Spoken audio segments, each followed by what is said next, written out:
Nais naman paimbestigahan ng isang kongresista ang patuloy na pagtaas ng kaso ng extrajudicial killing sa bansa.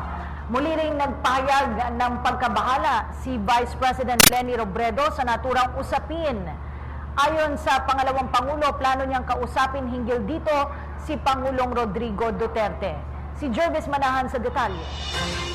Pursigido raw si Liberal Party at Ifugao Representative Teddy Bagilat na paimbestigahan sa Kongreso ang dumaraming bilang ng mga napapatay nitong mga nakararaang linggo. Si Bagilat ang naghain ng resolusyon sa 17th Congress para maglunsad ng investigasyon sa mga extrajudicial killings. Hindi naman daw siya umaasa na agad-agad itong maiimbestigahan dahil sa July 25 pa magko-convene ang mga mambabatas para sa una nitong sesyon. Kaya pagtatayaan niya, baka sa Agosto o Setyembre pa gumulong ang investigasyon. Maaari naman in these congressional hearings makapagbigay kami ng mungkahi o marinig namin kung ano man ang mga recommendations ng ating mga PNP officials on possible amendments of existing laws. Ang pagdami raw ng mga pinapatay na umano'y drug pusher ang masamang epekto ng all-out war laban sa ipinagbabawal na gamot. Pero paglilinaw niya, kaisa sila sa paglaban sa droga. Pero dapat daw isagawa ito ng naaayon sa batas. We're not out to totally indict the entire anti-drug campaign. Ang sa akin lang is just to make sure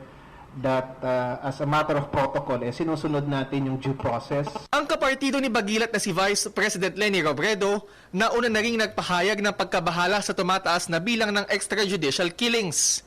Aniya, nasa mandato ng ehekutibo na hayaan ng DOJ, PNP at DILG na mag-imbestiga. Plano rin daw niya nakausapin si Pangulong Duterte kaugnay nito kapag dumating na ang pagkakataon. Kasi hindi naman pwedeng pabayaan eh. Kasi pag hinayaan natin yung mga tao na to take the law into their hands, baka maraming mga inosente na madamay. Kaya tayo may mga courts kasi sila yung final arbiter kung sino yung nagkasala o hindi. Ang Commission on Human Rights naman, naglunsad na ng task force para imbestigahan ang extrajudicial killing sa bansa. Sa ngayon, humigit kumulang 89 na insidente na raw ng pagpatay ang kanilang iniimbestigahan. Pero dahil walang kapangyarihan na mag-prosecute, ibibigay daw nila ang resulta ng kanilang investigasyon sa iba't ibang ahensya ng gobyerno para matugunan ang mga naturang kaso. This cannot go on, di ba? These vigilante killings are, for me, parang ano lang to murder. You know, these are just, anybody can just shoot anybody. That's not right. And this is a police matter that must be attended to by policemen. This is a matter of law enforcement. Jervis Manahan, PTV News. Hi, ako si Ria Fernandez. Mag-subscribe na sa PTV YouTube channel. I-click lang ang subscribe button.